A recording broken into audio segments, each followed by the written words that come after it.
অনেক দিন আগে এক দেশে ৩ ভাই থাকত। তারা ছিল বড় গরিব, নিজের বলতে শুধু একটি নাশপাতি গাছই ছিল। সেই গাছ থেকে যা নাশপাতি পেত তারা তা বিক্রি করে সামান্য উপার্জন করত।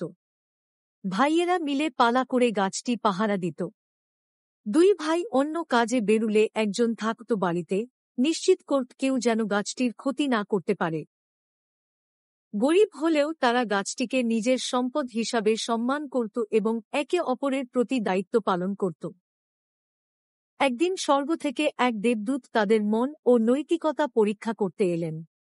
তিনি প্রথমে এক ভিখারির ছদ্মবেশে আসেন। প্রথম দিন তিনি বড়ভাইয়ের কাছে এক পাকা নাশপাতি চাইলেন।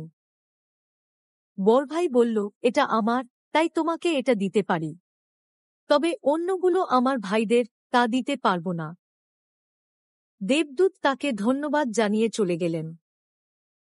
পরদিন একইভাবে দ্বিতীয় ভাইয়ের কাছে গিয়ে দেবদূত পাকা নাশপাতি চাইলে মেজ ভাইও একইভাবে বলল, তোমাকে এটি দিতে পারি কারণ এটি আমার, কিন্তু অন্যগুলো আমি দিতে পারব না কারণ সেগুলো আমার ভাইদের।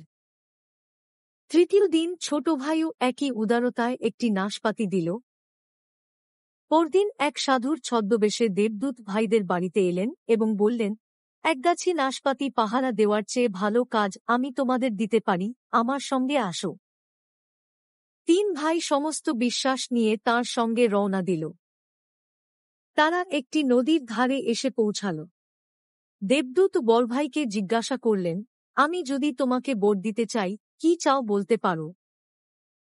বড়ভাই বলল, এই জল যদি সুরা হয়ে যায় এবং তা আমার হয়, তবে খুব খুশি হব। দেবদূত তার জাদুদণ্ড তুললেন এবং জল সুরায় পরিণত হল। সেই সঙ্গে বিরাট আঙুর পেশাই কল, গুদাম এবং ব্যস্ত কর্মীদের ভিড় জমে উঠল। বড়ভাই ধনসম্পদ প্রাপ্ত হয়ে মালিক হয়ে গেল। দেবদূত তাকে উপদেশ দিয়ে বললেন, এই সম্পদ ঈশ্বর দিয়ে আছেন। গরিবদের প্রতি কর্তব্য ভুলে যেও না। এরপর তারা চলল এবং এক মাঠে গিয়ে পৌঁছাল, যেখানে অনেক পায়রা খাবার খাচ্ছিল। এবার দেবদূত মেজ ভাইয়ের কাছে জানতে চাইলেন তার ইচ্ছা। মেজ ভাই বলল, যদি এই পায়রাগুলো ভেড়া হয়ে যায় এবং তা আমার হয়, আমি খুশি হব। দেবদূত তার জাদুদণ্ড তুললেন আর পায়রাগুলো ভেড়ার রূপ নিল। সেই সঙ্গে খাটাল, চিজ কারখানা এবং কর্মচঞ্চল গ্রাম তৈরি হল। মেজ ভাইও মালিক হয়ে ধনসম্পত্তি লাভ করল। দেবদূত আবার স্মরণ করিয়ে বললেন, অন্যদের সাহায্য করতে ভুলে যেও না। অবশেষে দেবদূত ছোট ভাইয়ের কাছে জানতে চাইলেন তার ইচ্ছা। ছোট ভাই বলল, আমি একজন সত্যিকারের ধার্মিক স্ত্রী চাই, আর কিছু চাই না। দেবদূত জানালেন, এটি কঠিন কিন্তু সম্ভব। তাদের রাজকুমারীর বাবা রাজা একটি পরিকল্পনার মাধ্যমে প্রার্থীর নাম নির্ধারণ করতে রাজি হলেন। একমাত্র ছোট ভাইয়ের নাম লেখা ডালে ফুল এবং আঙুর ফুটল। রাজা মেয়ের বিয়ে ছোট ভাইয়ের সঙ্গে দিলেন। ১ বছর পর দেবদূত বড়ভাই ও মেজ ভাইয়ের কাছে যান।